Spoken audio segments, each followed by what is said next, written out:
Israel Bharat ವಿರುದ್ಧ Muslim ಕೂಟ, ಮಿತ್ರರ ಸ್ನೇಹಕ್ಕೆ ಬೆಚ್ಚಿ ಬಿದ್ದ ಮಿಡಲ್ ಈಸ್ಟ್, ಟರ್ಕಿಗೂ ನುಗ್ಗುತ್ತಾ ಭಾರತದ ಮಿಸೈಲ್ಗಳು.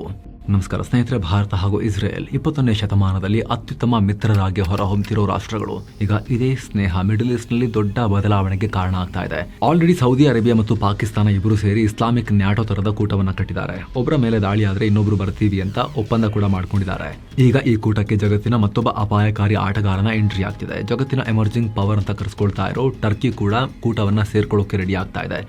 ಭಾರತ ಹಾಗೂ ಇಸ್ರೇಲ್ಗೆ ದೊಡ್ಡ ಚಾಲೆಂಜ್ ಎದುರಾಗಿದೆ. ಟರ್ಕಿ ಸೇನೆ ಭಾರತವನ್ನ, ಪಾಕಿಸ್ತಾನ ಇಸ್ರೇಲ್ ಅನ್ನ ಸೀರಿಯಸ್ ಆಗಿ ಕೆಣಕ್ತಾ ಇದೆ. ಇದಕ್ಕೆ ಪ್ರತಿಯಾಗಿ ಭಾರತ ಇಸ್ರೇಲ್ ಕೂಡ ಅಘೋಷಿತ ಒಪ್ಪಂದವನ್ನ ಮಾಡ್ಕೊಳ್ತಾ ಇವೆ. ಸ್ನೇಹಿತರೆ, ಒಂದ್ಸಲ ಊಹೆ ಮಾಡ್ಕೊಳ್ಳಿ, ಒಂದ್ ಕಡೆ ಸೌದಿ ಅರೇಬಿಯಾದ ಹಣ, ಪಾಕಿಸ್ತಾನದ ಅಣ್ವಸ್ತ್ರ, ಟರ್ಕಿಯ ಟೆಕ್ನಾಲಜಿ, ನ್ಯಾಟೋ ಕಂಟ್ರಿ ಇದೆಲ್ಲ ಸೇರಿದ್ರೆ, ಈ ಕಡೆ ಭಾರತ ಅನ್ನೋ ಸೇನಾ ದೈತ್ಯ, ಇಸ್ರೇಲ್ ಅನ್ನೋ ಭಯಾನಕ ಟೆಕ್ನಾಲಜಿಕಲ್ ಮತ್ತು ವಿಲ್ ಪವರ್ನ ಸೂಪರ್ ಪವರ್, ಇವರು ಮುಖಾಮುಖಿಯಾಗಿ ನಿಂತರೆ ಏನಾಗುತ್ತೆ? ಈಗ ಅದೇ ಆಗ್ತಾ ಇದೆ. ಹೀಗಾಗಿನೇ ಮಿಡಲ್ ಈಸ್ಟ್ನ ಪಾಲಿಗೆ ಇದನ್ನ ಡೆಡ್ಲಿ ಕೂಟಗಳು ಅಂತ ಕರೀತಾ ಇದ್ದಾರೆ. ಹಾಗಿದ್ರೆ ಇಸ್ಲಾಮಿಕ್ ರಾಷ್ಟ್ರಗಳ ವಿರುದ್ಧ ಇಸ್ರೇಲ್ ಭಾರತಗಳು ಕದನಕ್ಕಿಳಿತಾವ. ಈ ತ್ರಿವಳಿ ಶಕ್ತಿಗಳನ್ನು ಎದುರಿಸೋಕೆ ನಮಗೂ ಹೊಸ ನ್ಯಾಟೋ ಅಗತ್ಯ ಇದೆಯಾ? ಟರ್ಕಿಯ ಸೇರ್ಪಡೆ ಈ ಭಾಗದಲ್ಲಿ ದೊಡ್ಡ ಶಿಫ್ಟ್ಗೆ ಕಾರಣ ಆಗ್ತಿರೋದು ಹೇಗೆ? ಕಂಪ್ಲೀಟ್ ಆಗಿ ಅರ್ಥ ಮಾಡ್ಕೊಳ್ತಾ ಹೋಗೋಣ ಈ ವರದಿಯಲ್ಲಿ. ಕಡೆ ತನಕ ಮಿಸ್ ಮಾಡ್ದೆ ನೋಡಿ. ಇಸ್ಲಾಮಿಕ್ ನ್ಯಾಟೋಗೆ ಟರ್ಕಿ ಎಂಟ್ರಿ, ರಹಸ್ಯವಾಗಿ ಒಂದಾಗ್ತವೆ ಭಾರತ ಇಸ್ರೇಲ್. ಸ್ನೇಹಿತರೆ, ಇಸ್ಲಾಮಿಕ್ ನ್ಯಾಟೋ ಅಥವಾ ಅರಬ್ ನೇಟೋ ಅನ್ನೋದು ತುಂಬಾ ದಿನದಿಂದ ಚರ್ಚೆಯಲ್ಲಿತ್ತು. ಎಲ್ಲರೂ ಇದನ್ನ ಪೇಪರ್ ಮೇಲಿರೋ ಧೂಳು ಹಿಡಿದಿರೋ ಕನಸು ಅಂತ ಅನ್ಕೊಳ್ತಾ ಇದ್ರು. ಆದ್ರೆ ಯಾವಾಗ ಭಾರತ ಆಪರೇಷನ್ ಸಿಂಧೂರ್ ಮಾಡ್ತು, ಪಾಕ್ ಇಸ್ಲಾಮಿಕ್ ಬ್ರದರ್ಗಳನ್ನ ಒಂದು ಮಾಡೋಕೆ ಹೆಜ್ಜೆ ಇಡ್ತಾ ಇದೆ. ಕಳೆದ ವರ್ಷ 2025 ಸೌದಿ ಅರೇಬಿಯಾ ಮತ್ತು ಪಾಕಿಸ್ತಾನಗಳು ಇದಕ್ಕೆ ಆರಂಭ ಇಟ್ರು. ಈಗ ಟರ್ಕಿ ಎಂಟ್ರಿ ಆಗ್ತಿದೆ. ಇಲ್ಲಿ ದಿಢೀರ್ ಅಂತ ಈ ಬೆಳವಣಿಗೆಗೆ ಕಾರಣ ಏನು ಅಂತ ನೋಡಿದ್ರೆ, ಅಲ್ಲಿ ಭಾರತ ಮತ್ತು ಇಸ್ರೇಲ್ಗಳ ಅಬ್ಬರ ಮತ್ತು ಪಾರ್ಟ್ನರ್ಶಿಪ್ ಡೀಪ್ ಆಗ್ತಿರೋದು ಕಣ್ಣು ಕುಗ್ತಾ ಇದೆ ಇವರಿಗೆಲ್ಲ. ಸ್ನೇಹಿತರೆ, ಪಾಕಿಸ್ತಾನಕ್ಕೆ ಭಾರತವನ್ನ ಏಕಾಂಗಿಯಾಗಿ ಎದುರಿಸೋದು ಕಷ್ಟ ಅನ್ನೋದು ಮತ್ತೆ ಅರ್ಥ ಆಗಿದೆ. ಹಾಗೆ ಕತಾರ್ ಮೇಲಿನ ಇಸ್ರೇಲ್ ದಾಳಿ ಸೌದಿಗೆ ಅಣ್ವಸ್ತ್ರದ ಆಸೆ ಹುಟ್ಟಿಸಿದೆ. ಇನ್ನು ಟರ್ಕಿಗೆ ಹೇಗಾದ್ರೂ ಮಾಡಿ ಮುಸ್ಲಿಂ ಜಗತ್ತಿನ ಖಲೀಫ್ ಆಗಬೇಕು ಅನ್ನೋ ಉನ್ಮಾದ ಬರ್ತಾ ಇದೆ. ಸೇಮ್ ಟೈಮ್ ಇತ್ತೀಚೆಗೆ ಇಸ್ರೇಲ್ ಮತ್ತು ಭಾರತ ಸಂಬಂಧ ಈ ಎಲ್ಲರಿಗೂ ಬೆವರಿಳಿಸುವಷ್ಟು ಸ್ಟ್ರಾಂಗ್ ಆಗ್ತಿದೆ. ಪಾಕಿಸ್ತಾನ ಸೇನೆಗೆ ಸರ್ಪ್ರೈಸ್ ಕೊಡೋ ಭಾರತದ ಹಿಂದೆ ಇಸ್ರೇಲ್ನ ಹಲವು ಟೆಕ್ನಾಲಜಿಗಳು ಕೆಲಸ ಮಾಡ್ತಿವೆ. ಕಾರ್ಗಿಲ್ ಯುದ್ಧದಿಂದ ಶುರುವಾದ ಈ ಬಾಂಡಿಂಗ್ ಆಪರೇಷನ್ ಸಿಂಧೂರ್ ತನಕವೂ ಮುಂದುವರೆದಿದೆ. ಮೊನ್ನೆ ಲಾಹೋರ್ನ ರೆಡಾರ್ ಸೆಂಟರ್ಗಳನ್ನು ಹೊಡೆದಿದ್ದು, ಪಾಕಿಸ್ತಾನದ ಬೈರಕ್ತಾರ್ ಡ್ರೋನ್ಗಳನ್ನು ಧ್ವಂಸ ಮಾಡಿದ್ದು, ಎಲ್ಲದರ ಹಿಂದೆ ಇಸ್ರೇಲಿ ಟೆಕ್ನಾಲಜಿಯ ಕೆಲಸ ಇದೆ. ಇತ್ತೀಚೆಗೆ ಇಬ್ಬರು ಕೂಡ ನಾವು ಅನ್ಡಿಕ್ಲೇರ್ಡ್ ಅಲಯನ್ಸ್ ಅಥವಾ ಅಘೋಷಿತ ಮೈತ್ರಿ ಅನ್ನೋ ಥರದಲ್ಲಿ ಭಾರತ ಇಸ್ರೇಲ್ಗಳು ಇದಾವೆ. ಅಲ್ಲಿ ಪೇಪರ್ ಇಲ್ಲ, ಪೆನ್ ಇಲ್ಲ, ಆದರೆ ಎರಡು ರಾಷ್ಟ್ರಗಳ ನಡುವೆ ಪವರ್ಫುಲ್ ಕನೆಕ್ಷನ್ ಇದೆ. ನಿಮಗೆ ರೀಸೆಂಟ್ ಆಗಿ ಭಾರತದ ಡಿಫೆನ್ಸ್ ಅಕ್ವಿಸಿಷನ್ ಕೌನ್ಸಿಲ್ ಮಾಡಿದ ಘೋಷಣೆ ನೆನಪಿರಬಹುದು. ಬರೋಬ್ಬರಿ $8.7 ಬಿಲಿಯನ್ ಮೌಲ್ಯದ ರಕ್ಷಣಾ ಖರೀದಿಗೆ ಅನುಮೋದನೆ ಕೊಡಲಾಗಿತ್ತು. 70,000 ಕೋಟಿಗೂ ಅಧಿಕ. ಇದರಲ್ಲಿ ಇಸ್ರೇಲ್ನಿಂದ 1,000 ಸ್ಪೈಸ್ ಮಿಸೈಲ್ಸ್ ಅನ್ನು ತರಿಸ್ಕೊಳ್ತಿದ್ದಾರೆ. 1,000.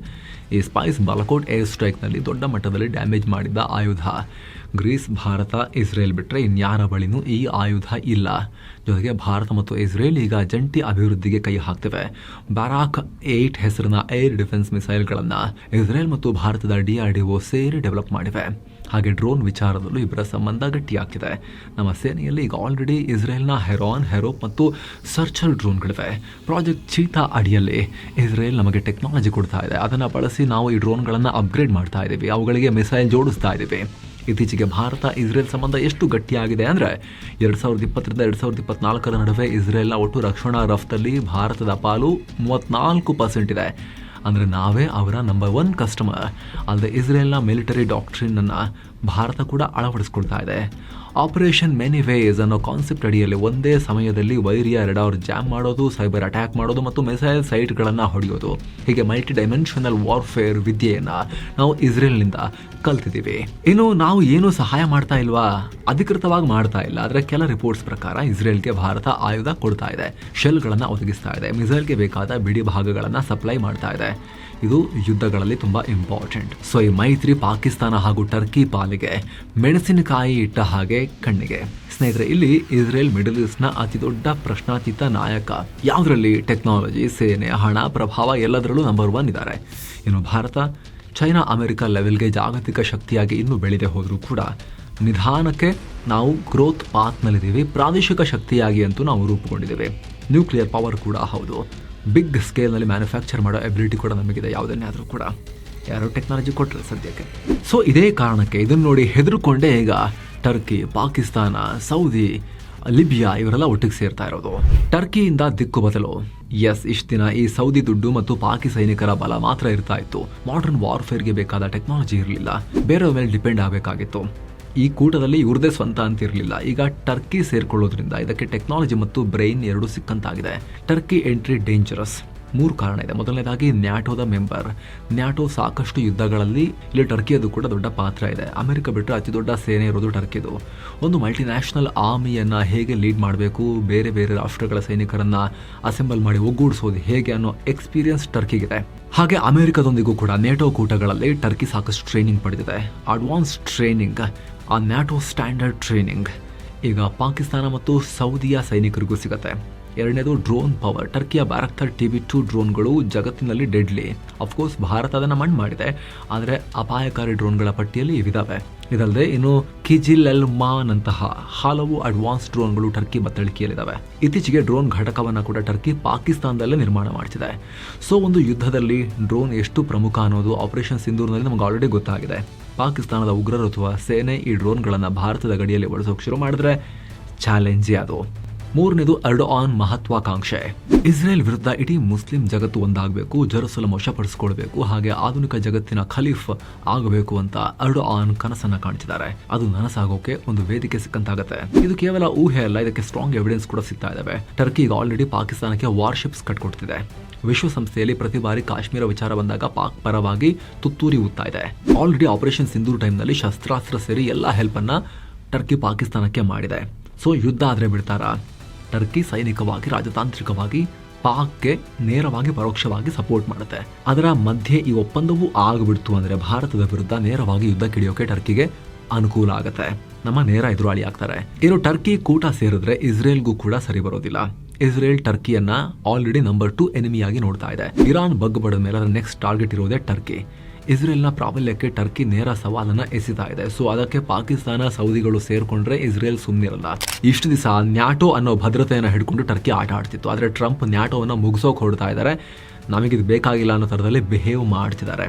ಹಾಗೇನಾದ್ರೂ ಆಗಿ ನ್ಯಾಟೋ ಮುರಿದು ಹೋದ್ರೆ ಟರ್ಕಿ ತಲೆ ಮೇಲಿನ ಛತ್ರಿ ಮುರಿದು ಹೋಗುತ್ತೆ. ಅದಕ್ಕೆ ಕಾದು ಕೂತಿರೋ ಇಸ್ರೇಲ್ ಒಳಗೆ ನುಗ್ಗಿ ಹರಿದು ಮುಕ್ಕು ಬಿಡುತ್ತೆ ಟರ್ಕಿಯನ್ನ. ಹಾಗಿದ್ರೆ ಭಾರತ ಇಸ್ರೇಲ್ ಕೂಟ ಕಟ್ಟಬೇಕಾ? ಅದನ್ನ ಎಕ್ಸ್ಪ್ಲೇನ್ ಮಾಡ್ತೀವಿ ಸ್ನೇಹಿತರೆ. ಅದಕ್ಕೂ ಮುನ್ನ ಕಾಶಿ, ಅಯೋಧ್ಯೆ, ಪ್ರಯಾಗ್ರಾಜ್, ಗಯಾ ದರ್ಶನ, 7 ಸೈನ್ಸ್ ಟೂರಿಸಂನ 5 ಡೇಸ್ ಟ್ರಿಪ್ ಆಸಕ್ತರು ಕಾಲ್ ಮಾಡಿ. ಸ್ನೇಹಿತರೆ, ಭಾರತ ಇಸ್ರೇಲ್ ಕೂಟ ಕಟ್ಟಬೇಕಾ ಅಂತ ಸ್ವಾಭಾವಿಕವಾಗಿ ಪ್ರತಿಯೊಬ್ಬ ಭಾರತೀಯರಿಗೆ ಪ್ರಶ್ನೆ ಬರುತ್ತೆ. ಶತ್ರುಗಳು ಅಫಿಷಿಯಲಿ ಕೂಟ ಮಾಡ್ಕೊಳ್ತಿರ್ಬೇಕಾದ್ರೆ ಮಿತ್ರರಾಗಿರೋ ನಾವು ಯಾಕೆ ಸುಮ್ಮನೆ ಕದ್ದು ಸಂಬಂಧ ಇಟ್ಕೋಬೇಕು? ನೇರವಾಗಿ ಅಧಿಕೃತ ಮಿಲಿಟರಿ ಅಲಯನ್ಸ್ ಯಾಕೆ ಮಾಡ್ಕೋಬಾರ್ದು ಅನ್ನೋ ಪ್ರಶ್ನೆ. ಎಮೋಷನಲ್ ಆಗಿ ಯೋಚನೆ ಮಾಡೋದನ್ನು ಬಿಟ್ಟು ಜಿಯೋ ಪಾಲಿಟಿಕ್ಸ್ ತರನೇ ನೋಡಿದಾಗ ಇದು ಅರ್ಥ ಆಗುತ್ತೆ. ಅಫಿಷಿಯಲ್ ಅಗ್ರಿಮೆಂಟ್ ಬೇಕಾಗೇ ಇಲ್ಲ ಭಾರತ ಇಸ್ರೇಲ್ಗೆ. 2 ನ್ಯೂಕ್ಲಿಯರ್ ಕಂಟ್ರೀಸ್ ಮತ್ತು ಭಾರತ ಬಿಗ್ ಕಂಟ್ರಿ, ಸಾರ್ವಭೌಮ ಕಂಟ್ರಿ ಅಂತ ತನ್ನನ್ನು ತಾನು ಪ್ರೊಜೆಕ್ಟ್ ಮಾಡ್ಕೊಳ್ಳುತ್ತೆ. ಯಾವುದೋ ಒಂದು ಒಪ್ಪಂದದ ಆಸರಿಯಲ್ಲಿ ಇರ್ತೀವಿ ನಾವು ಅನ್ನೋದನ್ನ ಭಾರತ ಮೊದಲಿಂದಲೂ ಮಾಡಿಲ್ಲ. ನಿಜ 1970s ಆಸುಪಾಸಲ್ಲಿ ಅಲ್ಲಿ ಬಾಂಗ್ಲಾ ಲಿಬರೇಷನ್ ಟೈಮ್ನಲ್ಲಿ ಅಮೆರಿಕ ಅವರೆಲ್ಲ ಸೇರಿಕೊಂಡು ಬಾಂಗ್ಲಾಗೆ ಸಪೋರ್ಟ್ ಮಾಡ್ತಾರೆ ಅನ್ನೋ ಒಂದು ಸಿಚುವೇಶನ್ ಇದ್ದಾಗ ಚೀನಾ ಮತ್ತು ಅಮೆರಿಕದ ಕಾಟ ತಪ್ಪಿಸ್ಕೊಳ್ಳೋಕ್ಕೆ ಅಲ್ಲಿ ರಷ್ಯಾದೊಂದಿಗೆ ಭಾರತ ಮ್ಯೂಚುವಲ್ ಡಿಫೆನ್ಸ್ನ ಅಗ್ರಿಮೆಂಟ್ ಮಾಡಿಕೊಂಡಿತ್ತು. ಅದು ಯಾವ ರಷ್ಯಾ? ಸೋವಿಯತ್ ರಷ್ಯಾದೊಂದಿಗೆ. ಈಗ ಸೋವಿಯತ್ ರಷ್ಯಾ ಇಲ್ಲ, ಬರೀ ರಷ್ಯಾ ಇರೋದು, ಅದು ಬಿದ್ದು ಹೋಗಿದೆ, ಆ ಒಪ್ಪಂದ ಇಲ್ಲ. ಅದೊಂದು ಬಿಟ್ಟರೆ ನಾವು ಯಾರ ಹತ್ರ ಕೂಡ ಮ್ಯೂಚುವಲ್ ಡಿಫೆನ್ಸ್ ಅಗ್ರಿಮೆಂಟ್ ಮಾಡ್ಕೊಂಡಿಲ್ಲ. ಮಾಡ್ಕೊಳ್ಳೋಕೆ ಆಸ್ ಎ ನೇಷನ್ ಭಾರತ ಬಯಸೋದು ಕೂಡ ಇಲ್ಲ. ಜೊತೆಗೆ ಇಸ್ರೇಲ್, ಭಾರತ ಇಬ್ಬರು ಕೂಡ ನ್ಯೂಕ್ಲಿಯರ್ ಪವರ್ಡ್ ಕಂಟ್ರಿ. ನಮಗೆ ಆ ಥರದ ಅಗ್ರಿಮೆಂಟ್ನ ಅವಶ್ಯಕತೆಯೂ ಇಲ್ಲ. ಬೇಕಾದಾಗ ಬೇಕಾದ ಥರ ಸಪೋರ್ಟ್ ಮಾಡಿಕೊಂಡು ಒಳಗೊಳಗೆ ಇದ್ರೆ ಸಾಕು. ಜೊತೆಗೆ ಪ್ರಾಬ್ಲಮ್ ಏನಂದರೆ ಇಸ್ರೇಲ್ ನಿರಂತರವಾಗಿ ದಿನ ಬೆಳಗಾದರೆ 365 ಡೇಸ್ 24 hours ಯುದ್ಧನೇ ಮಾಡ್ತಿರೋ ರಾಷ್ಟ್ರ, ಒಂದಲ್ಲ ಒಂದು ರಾಷ್ಟ್ರದ ಮೇಲೆ. ನಾವು ಪ್ರತಿ ಸಲ ಅಲ್ಲಿ ಯುದ್ಧ ಮಾಡೋಕ್ಕೆ ಹೋಗೋಕೆ ಬರೋದಿಲ್ಲ ಆ ರೀತಿ ಅಗ್ರಿಮೆಂಟ್ ಮಾಡಿಕೊಂಡು. ಜೊತೆಗೆ ಸ್ನೇಹಿತರೆ, ಭಾರತ ಎಲ್ಲರೊಂದಿಗೂ ಸಮಾನ ಮಿತ್ರತ್ವವನ್ನು ಕಾಪಾಡ್ಕೊಳ್ಳೋಕ್ಕೆ ಬಯಸುತ್ತೆ. ಅರಬ್ ರಾಷ್ಟ್ರಗಳಲ್ಲೂ ಭಾರತಕ್ಕೆ ಬೇಕಾದವರಿದ್ದಾರೆ. ನಮಗೆ ಇವತ್ತು ಹೆಚ್ಚು ತೈಲ ಬರೋದು ಸೌದಿ, ಇರಾಕ್ ಮತ್ತು UAEನಿಂದ. ಅಷ್ಟೇ ಅಲ್ಲ, ಲಕ್ಷಾಂತರ ಭಾರತೀಯರು ಗಲ್ಫ್ ರಾಷ್ಟ್ರಗಳಲ್ಲಿ ಕೆಲಸನೂ ಮಾಡ್ತಿದ್ದಾರೆ. ಅವರು ಗಳಿಸೋ ಹಣ ಭಾರತದ ಎಕಾನಮಿಗೆ, ಕುಟುಂಬಗಳಿಗೆ ದೊಡ್ಡ ಶಕ್ತಿ. ಹಾಗಿರಬೇಕಾದ್ರೆ ತೀರಾ ರಬ್ ಮಾಡ್ಕೊಳ್ಳೋಕೆ ಭಾರತವೂ ರೆಡಿ ಇಲ್ಲ. ಅಘೋಷಿತ ಅಂಡರ್ಸ್ಟ್ಯಾಂಡಿಂಗ್ ಥರ ಇಟ್ಕೊಳ್ಳೋಕೆನೆ 2 ರಾಷ್ಟ್ರಗಳು ಬಯಸ್ತವೆ. ಜೊತೆಗೆ ಆಗಲೇ ಹೇಳಿದ್ವಿ, ಅವಶ್ಯಕತೆ ಕೂಡ ಇಲ್ಲ ನ್ಯೂಕ್ಲಿಯರ್ ಕಂಟ್ರೀಸ್ ಅಂತ. ಅಷ್ಟು ಮಾತ್ರ ಅಲ್ಲ, ಇಸ್ರೇಲ್, ಭಾರತ 2 ರಾಷ್ಟ್ರಗಳ ಬಳಿ ಯಾವುದೇ ಶತ್ರುವಿನ ಬುಡಕ್ಕೆ ಬೇಕಾದರೂ ಮಿಸೈಲ್ ನುಗ್ಗಿಸೋ, ಅಣ್ವಸ್ತ್ರವನ್ನೇ ತಲುಪಿಸಬಲ್ಲ ಸಾಮರ್ಥ್ಯ 2 ರಾಷ್ಟ್ರಗಳ ಬಳಿ ಇದೆ. ಅಲ್ಲೊಂದು ಕಂಟ್ರಿ ಬೇಕು, ಆ ಕಡೆಯಿಂದ ನೀವು ಹೊಡಿರಿ, ಆ ರೀತಿ ಅವಶ್ಯಕತೆ 2 ರಾಷ್ಟ್ರಗಳಿಗಿಲ್ಲ. ಇಸ್ರೇಲ್ ಹತ್ರ ಇರೋ ಜೆರಿಕೋ 3 ಎಲ್ಲಿಗೆ ಬೇಕಾದರೂ ಅಣ್ವಸ್ತ್ರ ತಗೊಂಡು ಹೋಗಿ ಡೆಲಿವರಿ ಮಾಡೋ ತಾಕತ್ತನ್ನು ಹೊಂದಿದೆ. ಏನು ಭಾರತಕ್ಕೆ ಪಾಕಿಸ್ತಾನ ಬಿಡಿ, ಟರ್ಕಿಯ ಮೂಲೆ ಮೂಲೆಗೂ ಮಿಸೈಲ್ ನುಗ್ಗಿಸೋ ಪವರ್ ನಮ್ಮ ಹತ್ರ ಇದೆ. ನಮ್ಮ ಏರ್ಫೋರ್ಸ್ನ ಬ್ರಹ್ಮೋಸ್ ಹಾಗೆ ನೆಲದಿಂದಲೇ ಫೈರ್ ಮಾಡಬಲ್ಲ ಅಗ್ನಿ 5 ಟರ್ಕಿಯನ್ನು ಕವರ್ ಮಾಡ್ತವೆ. ಬ್ರಹ್ಮೋಸ್ ಇಲ್ಲಿಂದನೇ ಕವರ್ ಮಾಡಿಲ್ಲ ಅಂದರೂ ಕೂಡ ಏರ್ಕ್ರಾಫ್ಟಲ್ಲಿ ಹತ್ರ ಹೋಗಿ ಹೊಡಿಬೋದು ನಾವು. ಅಗ್ನಿ ಸೀರೀಸ್ ಮಿಸೈಲ್ಗಳಂತೂ ಇಲ್ಲಿಂದನೇ ಫೈರ್ ಮಾಡಿ ಟರ್ಕಿಯನ್ನು ಡಮ್ ಅನ್ಸ್ಬೋದು ನಾವು. ಖಂಡಾಂತರ ಕ್ಷಿಪಣಿಗಳವು. ಸೊ ಭಾರತ ಮತ್ತು ಇಸ್ರೇಲ್ ಈ ಸಂದರ್ಭದಲ್ಲಿ ನಮಗೆ ಗೊತ್ತು ನೀವು ನಮ್ಮ ಕಡೆ ಇದ್ದೀರಿ, ನಮಗೂ ಗೊತ್ತು ನೀವು ನಮ್ಮ ಕಡೆ ಇದ್ದೀರಿ ಅಂತೇಳಿ ಒಳಗೊಳಗೇನೆ ಸಂಬಂಧವನ್ನು ಇಟ್ಕೊಂಡಿದ್ದಾರೆ. ಬಿಟ್ಟರೆ ಅಫಿಷಿಯಲ್ ಅವ್ರ ಥರ ಕೂಟ ಕಟ್ಕೊಂಡು ಡಿಕ್ಲೇರ್ ಮಾಡ್ಕೊಂಡು ಇವಾಗ ಬನ್ನಿ ಅಂತ ಹೇಳೋ ಅನಿವಾರ್ಯತೆ ಈ ರಾಷ್ಟ್ರಗಳಿಗಿಲ್ಲ. ಅದನ್ನು ತೋರಿಸ್ಕೊಳ್ತಾನೂ ಇಲ್ಲ. ಇದನ್ನು ಅರಿತುಕೊಂಡೇ ಇವ್ರು ಒಂದಾಗ್ತಿದ್ದಾರೆ ಅಂತ ಹೇಳಿ ಆಸಿಮ್ ಮುನೀರ ಈ ಕೂಟವನ್ನು ಕಟ್ಟೋಕೆ ಟ್ರೈ ಮಾಡಿಕೊಂಡು ಓಡಾಡ್ತಿರೋದು ಯೂನಿಫಾರ್ಮ್ ಮತ್ತು ಊರು ತುಂಬ ಬ್ಯಾಜಸ್ ಹಾಕೊಂಡಿಲ್ಲಿ. ಇದ್ರ ಬಗ್ಗೆ ನಿಮಗೇನು ಅನಿಸುತ್ತೆ ಡೀಟೇಲ್ ಆಗಿ ಮಾಹಿತಿ ಕೊಡೋ ಪ್ರಯತ್ನ ನಾವು ಮಾಡಿದ್ದೀವಿ. ನಿಮ್ಮ ಒಪಿನಿಯನ್ ಕಾಮೆಂಟ್ ಮಾಡಿ ತಿಳಿಸಿ. ಹಾಗೆ ಸ್ನೇಹಿತರೆ, ವಿಡಿಯೋ ಕೆಳಗಡೆ ಜಾಯಿನ್ ಬಟನ್ ಇದೆ, ಅದರ ಮೇಲೆ ಕ್ಲಿಕ್ ಮಾಡೋ ಮೂಲಕ ಆಸಕ್ತ ವೀಕ್ಷಕರು ಎಲ್ಲ ಮೆಂಬರ್ ಓನ್ಲಿ ವೀಡಿಯೋಸನ್ನು ನೋಡ್ಬೋದು, including high quality weekly business bulletin, ಬಿಸ್ ನ್ಯೂಸ್, ಆಮೇಲೆ ಕರೆಂಟ್ ಪವರ್, ಆಮೇಲೆ ಎಲ್ಲ. ಈಗ ಎಕನಾಮಿಕ್ಸ್ ಮಿನಿ ಸೀರೀಸ್ ಕೂಡ ನಡೀತಾ ಇದೆ. ಅದರಲ್ಲಿ 2-3 ಎಪಿಸೋಡ್ ಆಲ್ರೆಡಿ ಪಬ್ಲಿಷ್ ಆಗಿದೆ. ಇನ್ನೂ ಸಾಕಷ್ಟು ಪಬ್ಲಿಷ್ ಆಗಿದ್ದಾವೆ, ಇನ್ನೂ ಕೂಡ ಬರ್ತಾ ಇದ್ದಾವೆ ಮೆಂಬರ್ ಓನ್ಲಿ ಕಾಂಟೆಂಟ್. ಅದನ್ನು ನೀವು ನೋಡೋಕೆ ಶುರು ಮಾಡ್ಬೋದು, ನಿಮ್ಮ ನಾಲೆಜನ್ನು ವರ್ಧಿಸಿಕೊಳ್ಳಬಹುದು. ಆಸಕ್ತರು ಚೆಕ್ ಮಾಡಿ. ಮತ್ತೆ ಭೇಟಿ ಆಗ್ತಿರೋಣ. ನಮಸ್ತೆ.